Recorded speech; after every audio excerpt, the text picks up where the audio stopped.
E aí pessoal, beleza? Para quem não me conhece, eu sou Fernando Brasileiro e este é o Aula de História do Web 3.0. Hoje vamos falar sobre os jesuítas, pessoal, muito importantes no sistema de colonização aqui no Brasil. Por quê? Porque eles tinham um trabalho diretamente ligado aos nativos, pessoal. Não eram produtores, não eram criadores de alguma coisa, eles não deviam produzir, eles deviam converter os nativos em cidadãos portugueses ou mais próximos disso para poder ficar mais fácil de explorá-los. Beleza? Lembrando que a fé católica sempre foi usada como ferramenta de dominação. Vamos explicar como, por que eles existiram e como foi sua participação no Brasil. Quem puder já deixar o likezinho no vídeo eu agradeço. Muito importante dar aquela força. Estamos devagarinho chegando nos 1000 inscritos para poder, a nossa primeira etapa, até começar a gente a formalizar uma divulgação mais pesada para poder marcar na retenção. Porque os 1000 inscritos é um marco importante para o canal. Estamos faltando uns 30 dias, mais ou menos, 45 dias para o final do ano. A gente quer 30 inscritos para bater os 1000. Beleza? Já falei demais, bora pra vinheta.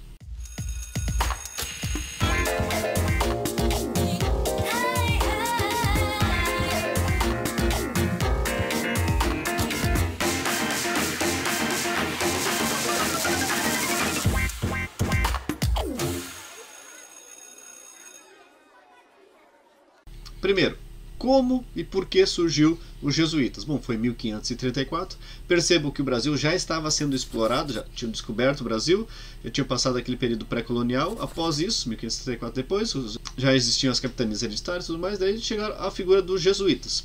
O militar e religioso espanhol Inácio de Loyola fundou a Companhia de Jesus. Posteriormente, em 1540, o Papa Paulo II aprovou a criação da ordem e seus estatutos gerais. A Companhia de Jesus ela tinha uma estrutura mais próxima do militarismo, até porque eles eram chamados de soldados da igreja. Eles, a princípio, não eram tipo os cavaleiros templários, por exemplo, que muitos de vocês já viram, aquelas armaduras, a cruz vermelha, a roupa branca e tal, tudo mais. Eles eram uma luta mais ideológica, eles tentavam tirar você da sua fé e implantar o cristianismo na mente, beleza? Mas essa era uma luta deles. Existia muita hierarquia, existia uma padronização, principalmente na parte do ensino, e a guerra desses soldados era literalmente contra os infiéis. Era contra os muçulmanos, os árabes e, principalmente no foco da Europa, ali, o protestantismo que ganhava força paulativamente. No Brasil, eu pontuei algumas partes importantes para a gente lembrar. Lembrando, pessoal, se vocês estão fazendo algum trabalho sobre os jesuítas, estão vendo alguma coisa para fazer algum trabalho escrito, uma apresentação, o que eu recomendo? Quando trocar o slide, dá um pausezinho, anota, dá o play, ouve o que eu estou explicando para ver se faz sentido e assim segue. Beleza? Uma dicasinha simples, porque sempre nos meus vídeos de história eu trabalho com PowerPoint, então sempre vai ter um material. Pode ver que eu vou voltar aqui, ó. Tem aqui a parte do Soldado da Guedes, tem o brasão dos jesuítas aí ao fundo, caso vocês queiram tirar um print dessa imagem e tudo mais. E aqui eu estou falando mais da situação deles no Brasil. Em 1549 chegaram ao Brasil buscando o quê? Converter os indígenas. Cada tribo tinha a sua método de sacerdócio, de fé, tinha os pajés, já cultuavam alguns elementos da natureza, enfim. Aqui não, eles queriam fazer uma padronização. Era tipo botar eles na linha de montagem. Não, Deus, não, esse aqui não, Deus, e assim por diante. Ah, é pecado, e assim padronizar todos os dogmas, sentidos e cultos que os indígenas tinham aos seus elementos místicos, suas divindades, enfim, e botar Deus na parada. Estabeleceram primeiro a capitania da Bahia de Todos os Santos, pessoal. A nossa Bahia no litoral. Por quê? Porque foi a partir de lá que começou a expandir todo e qualquer sistema de colonização, expansão e tudo mais. Como eles não vinham com a questão militarizada para o enfrentamento, eles vinham para a conversa, ou toda a aldeia que eles chegavam, quando vê, tinha uma igrejinha lá. E a partir de lá eles tentavam converter os índios. Porque o índio convertido, e querendo ou não, ele tinha um tratamento melhor que o índio selvagem, vamos dizer assim, o nativo selvagem. É mesmo? E depois, se vocês forem reparar, muito antigamente, nas cidades mais antiguinhas, até algumas novas, sempre tem uma igreja matriz, né? Uma igreja central. Os jesuítas também trabalhavam em função delas, mas eles expandiam em função dos índios. No momento que construíram alguma coisa no centro de alguma localização, os índios se marginalizavam, né? Eles iam para o sertão, eles iam lá dentro da mata, e os jesuítas tiveram que fazer essa função também. Um fato interessante nessa parte da colonização junto com os jesuítas e a integração com os índios foi que o idioma era sempre um tabu, um empecilho, porque por mais que existisse a vertente linguística do Tupi-Guarani, nada era 100% uniforme. Então, a partir de todos os dialetos que eles foram encontrando e do português de Portugal, eles padronizaram um Nhegantu, que é o língua geral.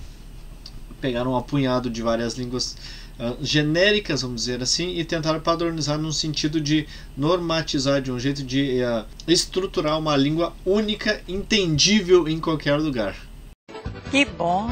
Contudo, tiveram alguns percalços nessa parte dos jesuítas com a cristianização dos indígenas. Primeiramente, os mais velhos não queriam ser aculturados. Para eles, a cultura deles era certa, não infligia mal a ninguém, mas o português queria, porque queria instituir o cristianismo como universal dentro da cultura indígena. A cultura de vocês não vale nada, pessoal, então vamos nos esforçar para a catequização. E os jesuítas entraram com força nas crianças, desde cedo enraizando a palavra do Senhor. Já avisei que vai dar merda isso. E um fato muito interessante é que os índios, independente da vertente que for, utilizavam muitas músicas, cantos, rituais, cantorias, batuques, entre outros, para fazer algumas cerimônias. Vendo isso, os jesuítas também trabalhavam com musiquinhas, músicas para adestrar, catequizar, cristianizar os nativos. E isso introduziam ali elementos como os 10 mandamentos, a palavra de Cristo, dentro das musiquinhas para facilitar a apreensão da cultura cristã.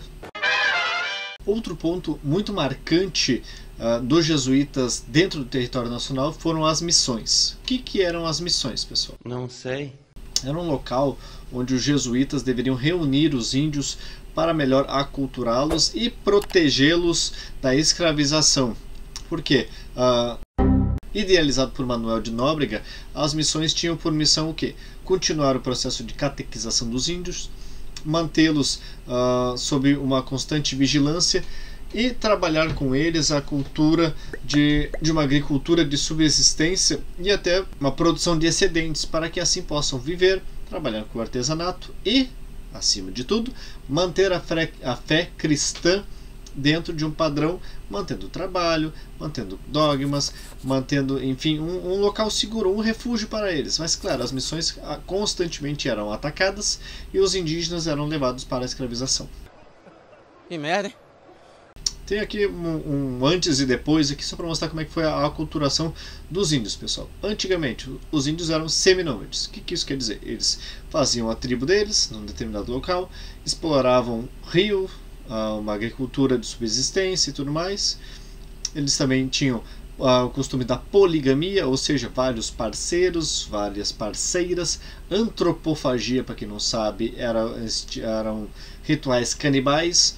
Geralmente eles devoravam inimigos, não eram todas as tribos, se eu não me engano era uma vertente dos tamoios que fazia isso.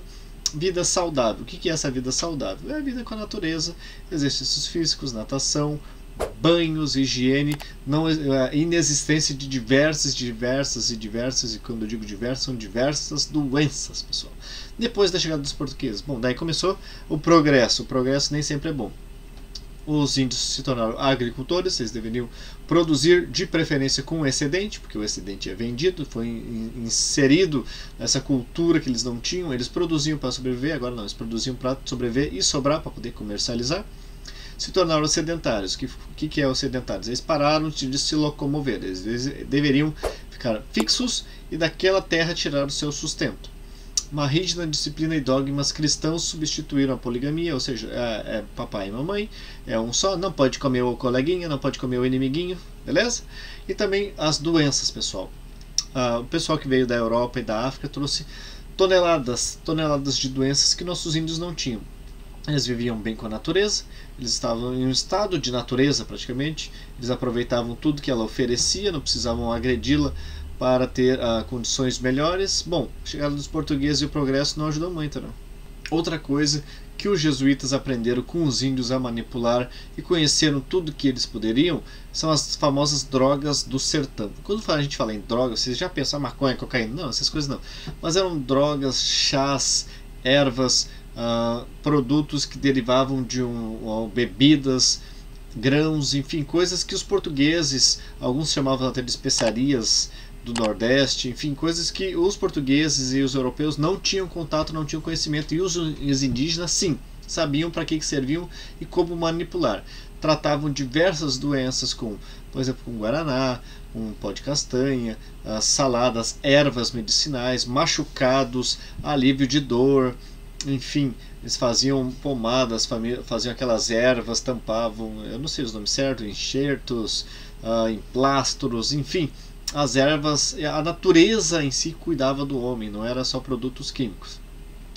E isso tinha um alto valor de revenda. Por quê? Porque era um produto único, pessoal. A gente usava o conhecimento indígena para fazer negócio lá na Europa. Outro ponto interessante é que nem só de catequizar os índios viveram os jesuítas. Existiam escolas, pessoal, no Brasil, as escolas jesuíticas, que tinham função de educar os filhos dos colonos. Por quê? Porque muitos vinham de Portugal, eram jecas, não conseguiam desenvolver a sua cultura, porque afinal de contas eles deveriam ser os proprietários, os mandantes da terra, enfim, eles tinham diversos privilégios, e a partir disso também formaram novos missionários, ou seja, não era só o pessoal que ia aprender novos saberes, não, eles deviam também propagar a cultura cristã ao longo das gerações. E graças à expansão devida por uma dessas escolas jesuíticas, em 1560, o povoado de São Paulo foi elevado à condição de vila, o que na época era uma grande cidade. Contudo, nem tudo são flores, os jesuítas acabaram expulsos do Brasil. Foi a partir das reformas pombalinas, do Marquês do Pombal. Essas reformas pombalinas tinham o intuito de que? Modernizar o país. E um dos percalços, um dos problemas dessa modernização era a presença dos jesuítas, seus dogmas, a sua influência dentro da cultura indígena, sendo que eles, por mais que não fossem 100% eficientes, 100% santos, eles estavam ali, querendo ou não, preservando, dando alguma manutenção para a vida indígena. Isso aí também atrapalhava um pouco algumas medidas. Em 1759, a coroa confisca todos os bens jesuítas no Brasil e expulsa eles de Portugal e do Brasil, dando fim à história deles aqui na nossa colônia, beleza? Beleza! Esse aqui foi nosso videozinho falando sobre os jesuítas, espero que ajude vocês em alguma coisa. Se não ajudar, manda nos comentários. Não entendi nada, quem é esse cara? O que houve? Por que? Blá, blá, blá. Manda nos comentários, qualquer feedback negativo ou positivo é bem-vindo, eu vou tentar responder. Caso eu não responda, eu vou tentar melhorar para um próximo vídeo. Beleza? Continue acompanhando a série. Por favor, se inscreva no canal. Estamos ainda tentando bater os 1000 inscritos. Agradeço demais a presença de vocês e até a próxima.